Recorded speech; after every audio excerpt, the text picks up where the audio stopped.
Assange et Snowden.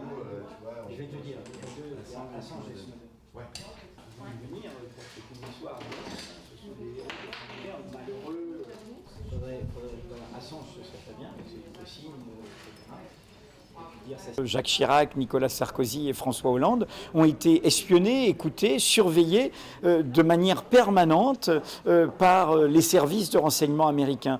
Non seulement les téléphones des présidents, leurs mobiles, mais la flotte aérienne présidentielle, mais le centre des transmissions gouvernementales, mais des standards de ministères comme celui de l'agriculture. Les négociations sur le pouvoir agricole sont très importantes, le commerce extérieur, le ministère de l'économie, des diplomates, des hauts fonctionnaires. Bref, les États-Unis d'Amérique ont mis sous surveillance la vie publique et politique et diplomatique et économique française de manière industrielle et systématique. Et là, je me dis que là, on va rentrer en réunion là dans.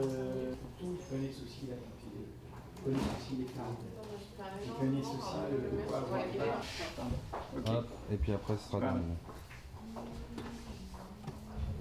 Que les États-Unis connaissent les intentions de nos gouvernants, cela permet de maintenir leur domination. Par exemple, quand Jacques Chirac, comme nous le révélons, a des propositions nouvelles pour faire avancer la paix au Proche-Orient, eh bien, ils l'entravent parce qu'ils le savent. Et du coup, loin de nous faire un monde plus protégé, plus sûr, plus protecteur pour tout le monde, c'est un monde où on ne résout pas les problèmes.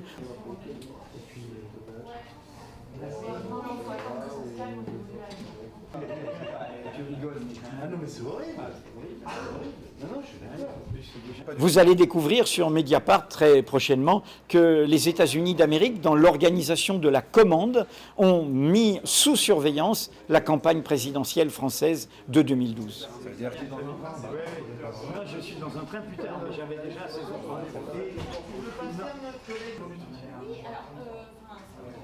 On va faire un papier politique, tu vois, donc je peux comment mais on ne peut pas faire un papier politique sur... Les documents que nous avons montrent des télégrammes, de résumés, de documents qui vont au sommet du pouvoir politique, qui sont fort bien faits, des synthèses. Mais évidemment, en écoutant en permanence, ils apprennent d'autres choses. La vie privée, les fragilités, les relations. Vous voyez bien que ça peut être aux mains d'un pouvoir qui n'est pas forcément amical et qui est déloyal, des moyens de pression, des moyens de chantage. Et donc cette alarme, il faut la prendre au sérieux.